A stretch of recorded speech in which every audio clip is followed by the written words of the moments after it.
বিসমিল্লাহির রহমানির রহিম। নবম ও দশম শ্রেণীর প্রিয় শিক্ষার্থীবৃন্দুরা, আশা করি তোমরা ভালো আছো। আজকে আমরা তোমাদের গণিত বইয়ের প্রথম অধ্যায় আলোচনা করব। এখান থেকে আমরা ধারাবাহিকভাবে পার্ট বাই পার্ট টিউটোরিয়াল দিব এবং এই চ্যানেলে তোমরা প্রত্যেকটা অধ্যায় উদাহরণ থেকে শুরু করিয়া যে কোনো ধরনের সমস্যার সমাধান পাবা। তো এর জন্য বন্ধুরা, তোমরা আমার চ্যানেলটা অবশ্যই সাবস্ক্রাইব করে রাখবা, যাতে নতুন নতুন ভিডিও দেওয়ার সাথে সাথেই তোমরা নোটিফিকেশন পেয়ে যাও। তো আজকে আমরা এই অধ্যায়ে কি কি বিষয় নিয়ে আলোচনা করব তার একটা রিভিউ দেখে আসি, চলো। প্রথমে আমরা জানবো বাস্তব সংখ্যা বলতে আসলে কি বোঝায়। এর পরে জানবো বাস্তব সংখ্যার শ্রেণীবিন্যাস। এর পরে জানবো, দেখো এইখানে বাস্তব সংখ্যার উপরে একটা চিত্র দেওয়া আছে, যেটাকে বাস্তব সংখ্যার ডায়াগ্রাম বলা হয়। এই ডায়াগ্রামটা বোঝার পরে সব শেষে দেখো একটা কাজ আছে, এই কাজটা নিয়েও আমরা আলোচনা করার চেষ্টা করব। তো বন্ধুরা, তোমাদের কাছে আমার আবারও অনুরোধ যে দয়া করে আমার চ্যানেলটা সাবস্ক্রাইব করবা এবং সুন্দর সুন্দর ভিডিও সামনের দিকে তোমাদের জন্য অপেক্ষা করতেছে। তো দেখো এখানে বাস্তব সংখ্যা বলতে কি বোঝায় আমরা আলোচনায় চলে গেলাম। বাস্তব সংখ্যা হচ্ছে রিয়াল নাম্বার। এখন এই রিয়াল নাম্বার মূলত কি আসলে, আমরা যদি এইভাবে বলি, এটার উদাহরণটা এইভাবে দিই যে আমাদের দৈনন্দিন প্রয়োজনে আমরা যেই যেই নাম্বারগুলা নিয়ে কাজ করি বা যেই যেই নাম্বারগুলা ব্যবহার করি, এগুলাকে মূলত বাস্তব সংখ্যা বলে। কি বলো, এটা কেমন? ধরো সভ্যতার ইতিহাস, তুমি প্রাচীনকালের দিকে একটু খোঁজ নাও। প্রাচীনকালে যখন মানুষ তাদের লেনদেন করত, অর্থাৎ তারাও তো আদান প্রদান করতো না আমাদের মতন। আমরা বা এখন টাকা দিয়া, বিভিন্ন ডলার দিয়া বা অন্যান্য বিভিন্ন ধরনের কারেন্সি দিয়ে আমরা বিভিন্ন জিনিস ক্রয় বিক্রয় করি। তারাও কিন্তু এক সময় ক্রয় বিক্রয় করতো। তা তাদের ক্রয় বিক্রয়টা ছিল তখন সীমিত বন্ধুরা। তখন তারা দেখা গেছে, কেউ মনে করো যে নুড়ি পাথর দিয়া হিসাব রাখতো, কেউ দেখা গেছে এরকম বড় লম্বা দড়ি আছে, সেখানে এমন গিট দিয়া হিসাব রাখতো এরকম। আবার দেখা গেছে এক একজন এক একভাবে হিসাব রাখতো। তা এখন এই যে এই হিসাবের ধারণা থেকে মূলত আসলে আজকের বড় বড় সংখ্যার উৎপত্তি হয়েছে। তো আমরা যদি এখানে একটু রিডিং পড়তে যাই, রিডিং বিষয়টা আসলে একটু যদি আলোচনা করি, তাহলে এখানে আমরা বিষয়টা একটু ক্লিয়ার হব। চলো রিডিংটা একটু পড়ি আমরা। সংখ্যার ইতিহাস মানব সভ্যতার ইতিহাসের মতোই প্রাচীন। যেটা আমি শুরুতেই বলছিলাম যে সুপ্রাচীন কাল থেকেই মানুষ কিন্তু সংখ্যার নিয়ে নাড়াচাড়া করছে বা সংখ্যার ব্যবহার করছে। মানব সভ্যতার ইতিহাস যেমন প্রাচীন, সংখ্যার ইতিহাসও তেমনি প্রাচীন। পরিমাণকে প্রতীক দিয়ে সংখ্যা আকারে প্রকাশ করার পদ্ধতি থেকে গণিতের উৎপত্তি। পরিমাপের প্রতীক দিয়া, এই বিষয়টা কেমন? ধরো আগে বিনিময় প্রথা ছিল, যে তোমার এরকম বিনিময় প্রথাটা ছিল যে ধরো তোমার ঘরে ডাল আছে, এরকম তোমার কাছে ডাল আছে, তুমি আমাকে ডাল দিবা আর আমার কাছ থেকে তুমি ধরো চাল নিবা, চাল নিবা। আবার তোমার কাছে দেখা গেছে পেঁয়াজ আছে,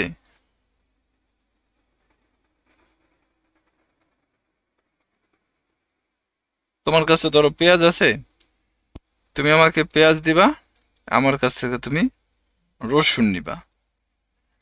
এইভাবে আসলে একটা সময় এই বিনিময় প্রথার মাধ্যমে আমাদের সমস্ত ধরনের হিসাব কিতাব বা লেনদেন হইতো।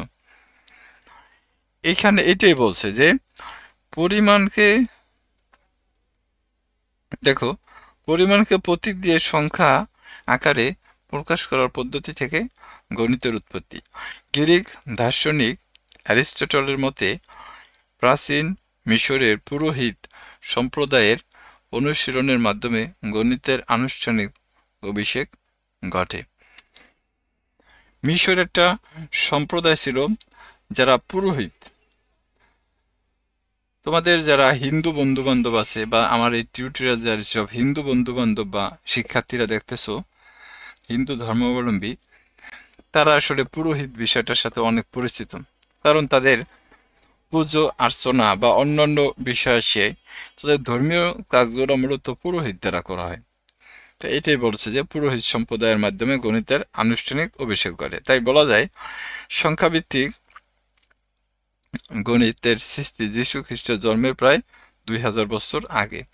যীশু খ্রিস্টকে তোমরা জানো খ্রিস্ট ধর্মের স্রষ্টা বা প্রবর্তক। তো ওনার জন্মেরও প্রায় 2000 বছর আগে এই সংখ্যার আলোচনা এসেছে বা গণিতের আলোচনা এসেছে। এরপর নানা জাতি ও সভ্যতার হাত ধরে সংখ্যা ও সংখ্যারীতির অধুনা একটা সার্বজনীন রূপ লাভ করছে। এইভাবে পৃথিবীর বিভিন্ন প্রান্তে অসংখ্য সম্প্রদায় গোষ্ঠী মানুষ রয়েছেন যারা তাদের নিজেদের মতন করে বিভিন্ন ধরনের সংখ্যা ব্যবহার করতেন। মূলত সেখান থেকে আসলে সংখ্যার একটা পূর্ণাঙ্গ বা সার্বজনীন রূপ ধারণা করেছেন। স্বাভাবিক সংখ্যার গণনার প্রয়োজনে প্রাচীন ভারতবর্ষে গণিতবিদগণ সর্বপ্রথম 0 ও 10 ব্যক্তি স্থানীয় মান পদ্ধতির প্রচলন করেন। তাহলে দেখো 0 আর 10 ভিত্তিক সংখ্যার প্রচলন করেন প্রাচীন ভারতবর্ষের গণিতবিদগণ, যা সংখ্যা বর্ণনায় একটা মাইলফলক হিসাবে বিবেচিত হয়। পরে ভারতীয় ও চীনা গণিতবিদগণ 0, ঋণাত্মক, বাস্তব, পূর্ণ ও ভগ্নাংশের ধারণা বিস্তৃত ঘটান, যা মধ্যযুগে আরবীয় গণিতবিদগণ এর ভিত্তি হিসাবে গ্রহণ করেন। মধ্যযুগে একটা সময় আরবদের খুব আধিপত্য ছিল। সেখানে তোমরা দেখবা যে মুসলিম দার্শনিক আল খয়রিজমের নাম অনেকে শুনতে পারো। এই মুসলিম দার্শনিক আল খয়রিজম কিন্তু গণিত শাস্ত্রে অনেক অবদান রাখছেন। তাহলে দেখো এই কথাটাই বলছে যে এই ভারত এবং চীনের গণিতবিদরা 0, ধনাত্মক, ঋণাত্মক, পূর্ণ ও ভগ্নাংশ সংখ্যা ধারণা বিস্তৃত ঘটান এবং আরব গণিতবিদগণ সেটাকে ভিত্তি হিসাবে গ্রহণ করেন। দশমিক ভগ্নাংশের সাহায্যে সংখ্যা প্রকাশের কৃতিত্ব মধ্যপ্রাচ্যের মুসলিম গণিতবিদদের বলে মনে করা হয়। আবার তারাই একাদশ শতাব্দীতে সর্বপ্রথম বীজগণিত দ্বিঘাত সমীকরণের সমাধান হিসাবে বর্গমূল আকারে অমূলত সংখ্যার প্রবর্তন করেন। ইতিহাসবিদদের ধারণা খ্রিস্টপূর্ব 500 অব্দের কাছাকাছি গ্রিক দার্শনিকরা জ্যামিতিক অঙ্কনের প্রয়োজনে অমূলত সংখ্যা, বিশেষ করে 2 এর বর্গমূলের প্রয়োজনীয়তা অনুভব করেছিলেন। 19বিংশ শতাব্দীতে ইউরোপীয় গণিতবিদগণ বাস্তব সংখ্যাকে প্রণালীবদ্ধ করে পূর্ণতা দান করেন। দৈনন্দিন প্রয়োজনে বাস্তব সংখ্যা সম্বন্ধে শিক্ষার্থীদের সুস্পষ্ট জ্ঞান থাকা প্রয়োজন। এই অধ্যায়ে বাস্তব সংখ্যা থেকে সম্পর্কে যেসব বিষয়ে আলোচনা করা হবে সেটা হচ্ছে, দেখো, বাস্তব সংখ্যার শ্রেণীবিন্যাস করতে পারবে, বাস্তব সংখ্যাকে দশমিক ভগ্নাংশ প্রকাশ করে আসন্ন মান নির্ণয় করতে পারবে, দশমিক ভগ্নাংশের শ্রেণীবিন্যাস করতে পারবে, আবৃত দশমিক ভগ্নাংশ ব্যাখ্যা করতে পারবে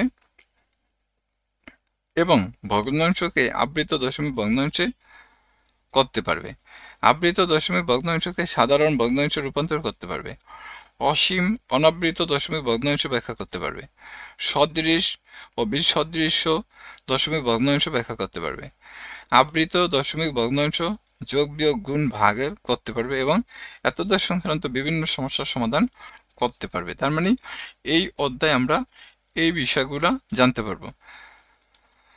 এরপর দেখো বাস্তব সংখ্যার শ্রেণীবিন্যাস, ক্লাসিফিকেশন অফ রিয়াল নাম্বারস। তাহলে বাস্তব সংখ্যার শ্রেণীবিন্যাসে এখানে স্বাভাবিক সংখ্যা আছে, দেখো, যেটাকে আমরা ন্যাচারাল নাম্বার বলি। তাই স্বাভাবিক সংখ্যা কোনগুলা?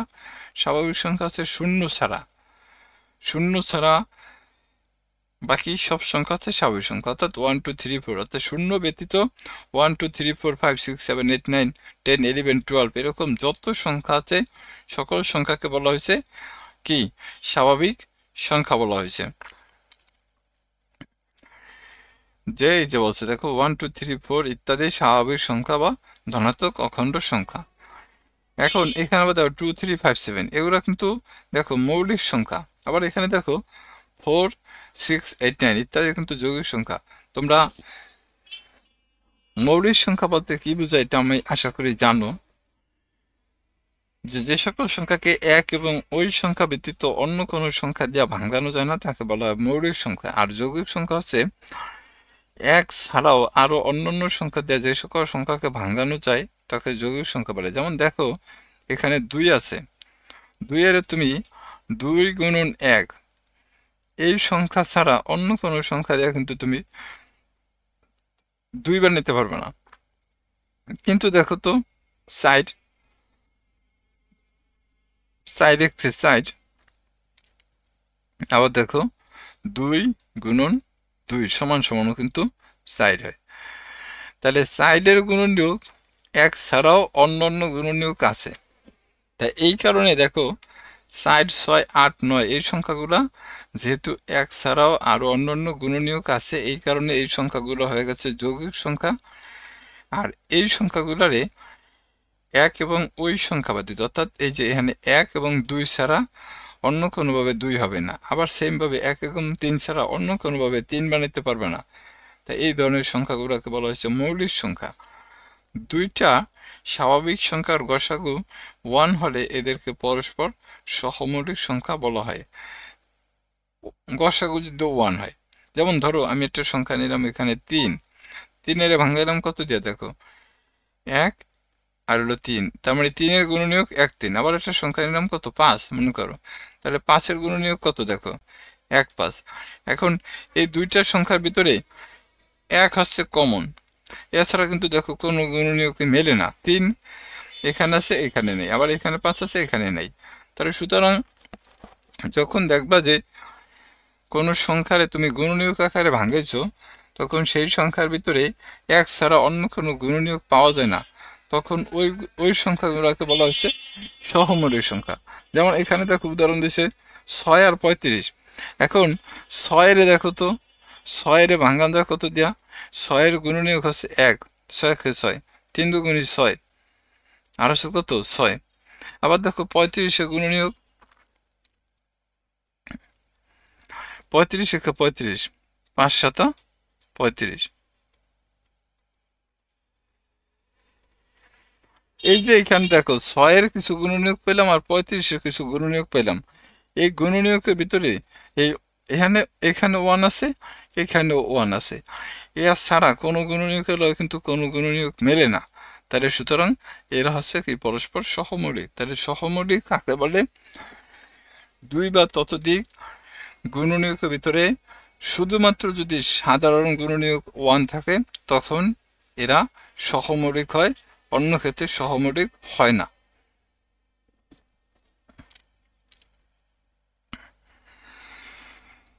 আশা করি তোমরা সহমৌলিক, মৌলিক এবং যৌগিক সংখ্যা সম্পর্কে ধারণা ক্লিয়ার হয়েছে। এরপরে দেখো আমাদের আছে পূর্ণ সংখ্যা। পূর্ণ সংখ্যা কাকে বলে? শূন্য সহ সকল ধনাত্মক ও ঋণাত্মক অখণ্ড সংখ্যাকে পূর্ণ সংখ্যা বলা হয়। শূন্য সহ, যেমন দেখো এখানে ধরো শূন্য, শূন্যের ডান পাশে কি যায়? ধনাত্মক মান যায়। তাহলে 1 2 3 4 5 এরকম ধরো যাইতেই থাকে। আবার দেখো শূন্যের বাম পাশে কি আসে? মাইনাসের মান, তাহলে -1 -2 -3 -4 এভাবে যাইতেই থাকে। তাহলে এই ধরনের দেখো শূন্য সহ এগুলো হচ্ছে ধনাত্মক আর এটা হচ্ছে ঋণাত্মক। তাহলে বলছে যে শূন্য সহ সকল ধনাত্মক ঋণাত্মক অখণ্ড সংখ্যাকে কি বলবো? অখণ্ড সংখ্যাটা বন্ধুরা ধনাত্মক সংখ্যাই, বুঝছো? তাহলে এইরকম সংখ্যাকে বলা হয়েছে পূর্ণ সংখ্যা। অখণ্ড সংখ্যাও কিন্তু এক ধরনের ধনাত্মক সংখ্যা।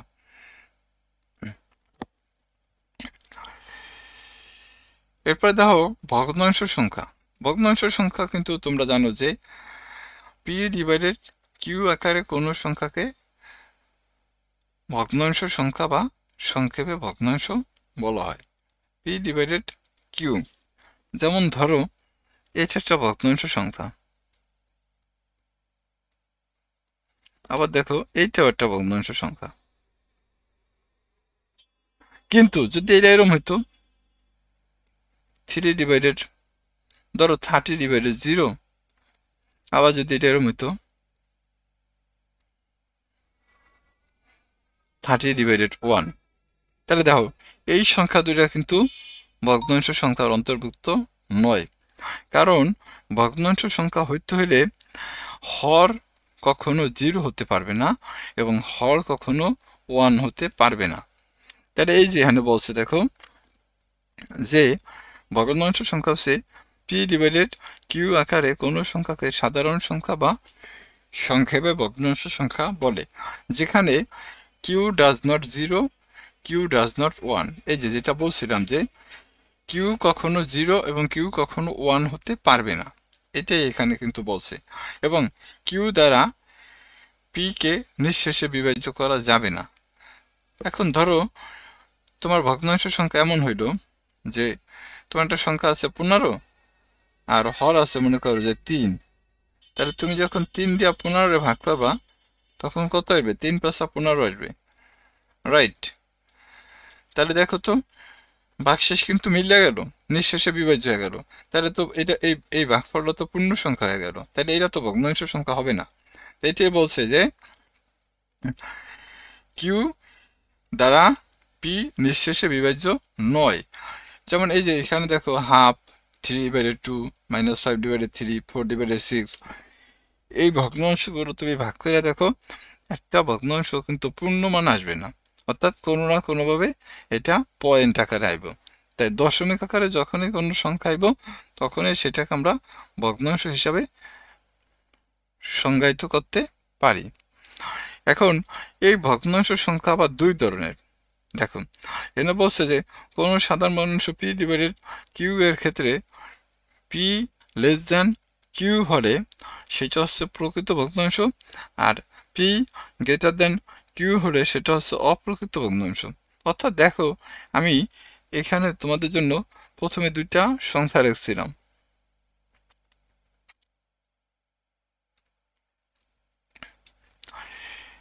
এটা একটু খেয়াল করো, 3 ডিভাইডেড 5, তাহলে 3 রে তুমি মনে মনে পি ধরো আর 5 এর তুমি কিউ ধরো।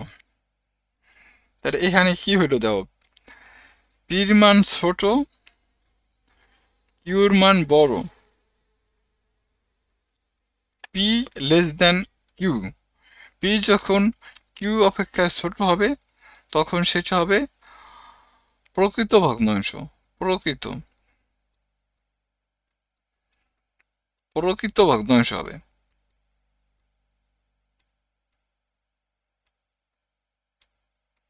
প্রকৃত ভগ্নাংশ।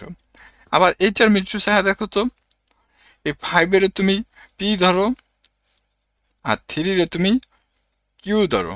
তাহলে দেখো তো এখানে কি হইল, পি হয়ে গেল বড় আর কিউ হয়ে গেল ছোট। তাহলে এইটাকে বলা হয়েছে অপ্রকৃত ভগ্নাংশ। বন্ধুরা,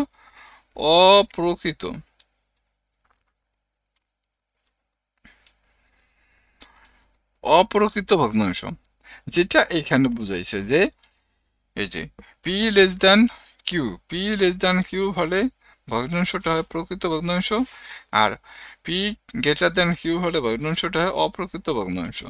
এখানে উদাহরণ দিছে দেখো প্রকৃত ভগ্নাংশের আর অপ্রকৃত ভগ্নাংশের। প্রকৃত ভগ্নাংশ দেখো সবগুলো লবেই ছোট, আর অপ্রকৃত ভগ্নাংশের মিশায় দেখো সবগুলো লব হর অপেক্ষায় বড়। আশা করি তোমরা বুঝতে পারতেছো। তো একটু মনোযোগ দিয়ে যদি শোনো তাইলে আসলে অবশ্যই তোমরা বুঝবে। তো আবারও তোমাদের কাছে আমার অনুরোধ, দয়া করে আমার চ্যানেলটা একটু সাবস্ক্রাইব করবা। এরপর দেখো মূলদ সংখ্যা। পি ডিভাইডেড কিউ আকারে কোনো সংখ্যাকে মূলদ সংখ্যা বলা হয়। পি ডিভাইডেড কিউ আকারে প্রকাশ করা যায় এমন সংখ্যাকে বলা হয় মূলদ সংখ্যা। যখন পি ও কিউ পূর্ণ সংখ্যা এবং কিউ ডাজ নট কত 0, অর্থাৎ কিউ কোনো এই যে কিউর মানটা কোনোভাবেই 0 হতে পারবে না, এই কন্ডিশন যদি থাকে তখনই সেটা মূলদ সংখ্যা হবে। তাহলে মূলদ সংখ্যা কি হইতে পারে? পূর্ণ সংখ্যা হইতে পারে, ভগ্নাংশ সংখ্যা হইতে পারে, ঠিক আছে, দশমিক সংখ্যা হইতে পারে। এগুলো হচ্ছে কি মূলদ সংখ্যা। যে কোনো মূলদ সংখ্যাকে দুইটা সহমৌলিক সংখ্যার অনুপাত হিসাবে ও লেখা যায়। সকল পূর্ণ সংখ্যা ও ভগ্নাংশ সংখ্যা মূলদ সংখ্যা। এই যে দেখো মূলদ সংখ্যার একটা সংজ্ঞা দিচ্ছে যে সকল পূর্ণ সংখ্যা আর ভগ্নাংশ সংখ্যাকে মূলদ সংখ্যা বলা হয়। অমূলদ সংখ্যা দেখো মূলদ সংখ্যার বিপরীত, অর্থাৎ যে সংখ্যাকে পি ডিভাইডেড কিউ আকারে প্রকাশ অমূলদ সংখ্যা দেখো যে সকল সংখ্যাকে পি ডিভাইডেড কিউ আকারে প্রকাশ করা যায় না, যেখানে পি ও কিউ পূর্ণ সংখ্যা এবং কিউ ডাজ নট কত 0, সে সকল সংখ্যাকে বলা হয়েছে কি অমূলদ সংখ্যা। পূর্ণবর্গ নয় এরূপ যে কোনো স্বাভাবিক সংখ্যাকে বর্গমূল কিংবা তার ভগ্নাংশ একটা অমূলদ সংখ্যা। পূর্ণবর্গ সংখ্যা নয়, যেমন ধরো আমি এখানে একটা সংখ্যা রাখলাম 4, এখন যদি আমি 4-এর যদি রুট দেই তাহলে এর বেরো কত 2, তাহলে এই 2 কিন্তু কোনোভাবেই অমূলদ সংখ্যা নয়, এটা একটা মূলদ সংখ্যা। আমি যদি এটার রুট 2 দিতাম তাহলে কিন্তু দেখতাম 1 পয়েন্ট এরকম সামথিং অনেক নাম্বার আইতো, এরকম আইতো। তাহলে এইটা হলো তোমার মূলদ সংখ্যা। অমূলদ সংখ্যা, অমূলদ সংখ্যার কখনো তুমি ভগ্নাংশ আকারে প্রকাশ করতে পারবা না, এটা মনে রাখবা যে অমূলদ সংখ্যা হচ্ছে একটা অসীম দশমিক ভগ্নাংশ সংখ্যা।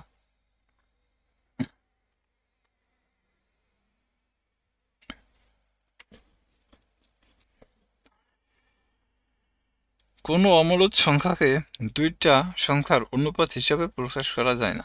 দশমিক ভগ্নাংশ কি দেখো, মূলদ ও অমূলদ সংখ্যাকে দশমিক দিয়ে প্রকাশ করা হলে একে দশমিক ভগ্নাংশ বলা হয়। বন্ধুরা, আমরা অনুসরণীতে যখন অঙ্ক করুম তখন আরো এর বিষয়ে বিস্তারিত জানুন। যেমন এখানে দেখো উদাহরণ দিছে, এখন √3-এরও একটা উদাহরণ দিছে।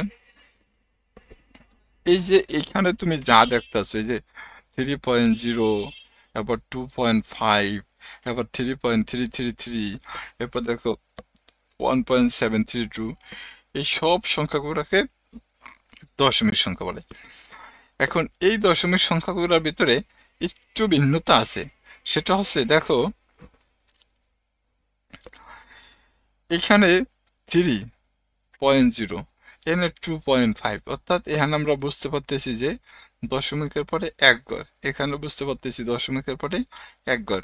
কিন্তু দেখো এখানে 3.333 এরপর ডট ডট ডট দেওয়া, তা এইখানে কিন্তু আমরা বুঝতে পারতেছি না যে দশমিকের পরে এই সংখ্যাটা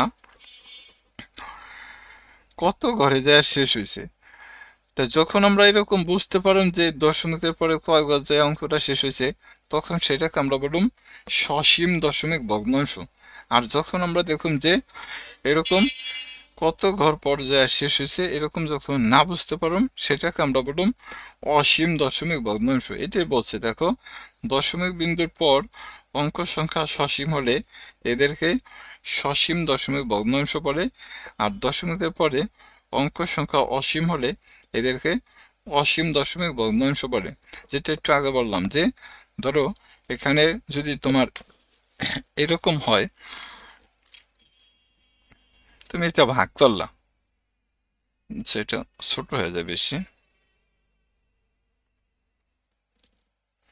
ধরো তোমার এখানে 5 আছে, এখানে তুমি 2 দিয়ে ভাগ করলাম, তাহলে তুমি জানো যে 2 5-এর ভিতরে কত 2 বার যায়, 2 2 4 1, এখানে পয়েন্ট দেয় 0 আনলাম, তাহলে 5 2 10। এখানে দেখো এই ভাগটা যখন করছো তখন এটার মান কত পেয়েছো 2.5 পেয়েছো। এটা কিন্তু বন্ধুরা একটা সসীম ভগ্নাংশ, কারণ আমরা এটা দেখলে বুঝতে পারি যে এটা দশমিকের পরে এক ঘর আছে। এখন যদি তোমাকে এরম বলতো যে 10 ভাগ 3। তো 10 3 ভিতর 3 বার যায়, 3 3 9। 10 একের ভিতর যায় না, তা আবার শূন্য দিলাম, আবার 3 বার যায়।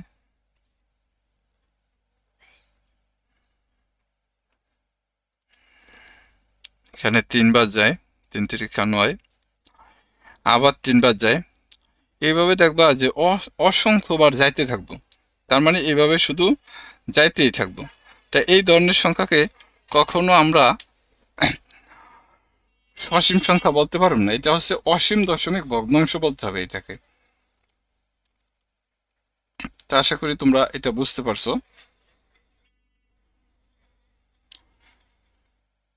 এরপরে দেখো আমাদের পরবর্তী অঙ্ক, কিছু কিছু ভগ্নাংশ আছে দেখবা যে পুনরাবৃত্তি হয়। পুনরাবৃত্তি কেমন? ধরো 2.2424 এরকম কিন্তু বারবার বারবার একই সংখ্যা আসে ঘুরিয়া ঘুরিয়া। তা এটাকে বলা হয়েছে পুনরাবৃত্তি সংখ্যা। এটাকে আমরা এইভাবে রাখতে পারি যে 2.24, দেখো 2 এর উপরে পৌনঃপুনিক আছে, 4 এর উপরে পৌনঃপুনিক আছে। এটাকে বলা হয়েছে আবৃত দশমিক সংখ্যা। আবার কিছু সংখ্যা আছে তোমার এরকম আসবে 2 3 1 2 4 এরকম আসবেই। এটা কিন্তু অনাবৃত সংখ্যা। তাহলে একটা হলো আমরা এখানে পেলাম আবৃত দশমিক ভগ্নাংশ, আরটা পেলাম অনাবৃত দশমিক ভগ্নাংশ। এরপর বাস্তব সংখ্যা, সকল মূলদ সংখ্যা এবং অমূলদ সংখ্যাকে বাস্তব সংখ্যা বলা হয়। যেমন এখানে দেখো 0 +-1 +-2 +-3, আবার +-1/2 +-3/2 +-4/3, এগুলো হচ্ছে বাস্তব সংখ্যা। এগুলো সবই বাস্তব সংখ্যা।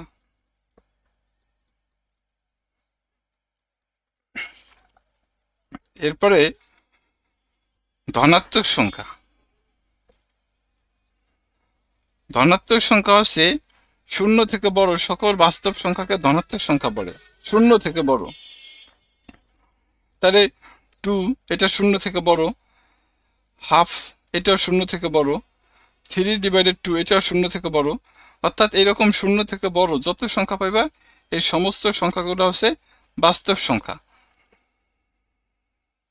এরপর ধনাত্মক সংখ্যা তো বললামই যে ধনাত্মক সংখ্যা হচ্ছে শূন্য থেকে বড় সকল সংখ্যাকে ধনাত্মক সংখ্যা বলে। আর ঋণাত্মক সংখ্যা হচ্ছে শূন্য থেকে ছোট সকল বাস্তব সংখ্যাকে ঋণাত্মক সংখ্যা বলা হয়। যেমন এখানে -2 -1/2 -3/2 -√2 -0.415, অর্থাৎ মাইনাস যুক্ত সমস্ত সংখ্যা হচ্ছে ঋণাত্মক সংখ্যা। তাহলে ধনাত্মক সংখ্যা হলো শূন্য থেকে বড় সমস্ত পজিটিভ নাম্বারকে ধনাত্মক সংখ্যা বলা হয়, আর শূন্য থেকে ছোট সকল নেগেটিভ নাম্বারকে ঋণাত্মক নাম্বার বলা হয়। অঋণাত্মক সংখ্যাও কিন্তু তোমার ধনাত্মক সংখ্যার মতনই, অর্থাৎ অঋণাত্মক সংখ্যা দেখো 0 3 এর সবে কিন্তু পজিটিভ নাম্বার, তাই এটা একটা অঋণাত্মক সংখ্যা। এখন দেখো আমরা বলছিলাম যে এইখানে একটা ডায়াগ্রাম দেওয়া আছে। আমাদের চ্যাপ্টারটার নাম ছিল কি বাস্তব সংখ্যা। বাস্তব সংখ্যার প্রধানত দুই ভাগে ভাগ আছে, একটা হলো মূলদ আর একটা হচ্ছে অমূলদ। মূলদ সংখ্যার আবার দুই ভাগে ভাগ আছে, একটা হলো পূর্ণ সংখ্যা আর একটা হলো ভগ্নাংশ সংখ্যা। দেখো পূর্ণ সংখ্যা আবার কোনগুলো দেখো, ধনাত্মক, শূন্য এবং ঋণাত্মক, এগুলো হচ্ছে পূর্ণ সংখ্যা। আর ভগ্নাংশ সংখ্যা হচ্ছে দশমিক সংখ্যা আর হলো সাধারণ সংখ্যা।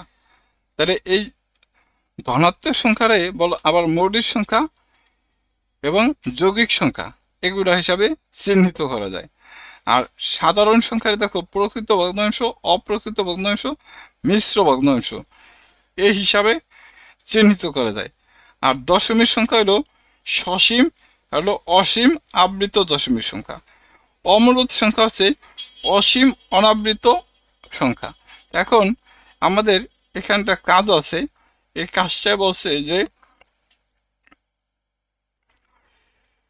কাজটা বলছে দেখো, বাস্তব সংখ্যার শ্রেণীবিন্যাসে 3/4 5 -7 √3 0 1 9/7 12 2 সমস্ত 4/5 1.1234 0.323 এই সংখ্যাগুলোর অবস্থান এখানে দেখাইতে হবে। তা দেখো তো, এই যে 3/4 এটা একটা ভগ্নাংশ সংখ্যা না? তা ভগ্নাংশ সংখ্যার বৈশিষ্ট্য কি ছিল? লব ছোট হর বড় হইলে সেটা প্রকৃত ভগ্নাংশ হয়। তাইলে দেখো, এই যে 3/4 এটা হচ্ছে প্রকৃত ভগ্নাংশ। এরপর দেখো 5 হচ্ছে একটা পূর্ণ সংখ্যা। তাহলে পূর্ণ সংখ্যা এটা কিন্তু ধনাত্মক সংখ্যার ভিতরে পড়ে 5। তাহলে আমরা এখানে এই যে এটাকে বলতে পারি 5 হচ্ছে পূর্ণ সংখ্যা। আবার মৌলিক সংখ্যা, পূর্ণ সংখ্যার ভিতরে কিন্তু 5 মৌলিক সংখ্যার ভিতরে পড়ে। তাহলে এই যে এখানে রাখতে পারি আমরা। এরপর -7 কিন্তু ঋণাত্মক সংখ্যা, এই যে এখানে রাখতে পারি -7। √13, তুমি যদি √13 দাও তাই এটা কিন্তু একটা অমূলত সংখ্যা, অর্থাৎ এই যে এখানে অমূলত সংখ্যা √13। এরপরে দেখো শূন্য এই যে এখানে আমরা পাইছিলাম, শূন্য নিচে শূন্য লিখবা। এরপর 1, এই যে এখানে 1 পাইছিলাম।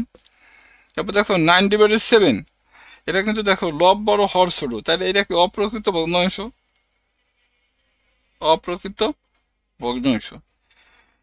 এরপর আছে 12, এটা হচ্ছে একটা যৌগিক সংখ্যা। দেখো এই যে 12। এবার 2 সমস্ত 5-এর সাইড, 2 সমস্ত 5, এটা হলো মিশ্র ভগ্নাংশ। এইভাবে তোমাদের কিন্তু এই চার্ট একা একা লিখতে হবে যে কোনটা কোন ধরনের সংখ্যা। 1.1234 এটা হচ্ছে একটা সসীম ভগ্নাংশ।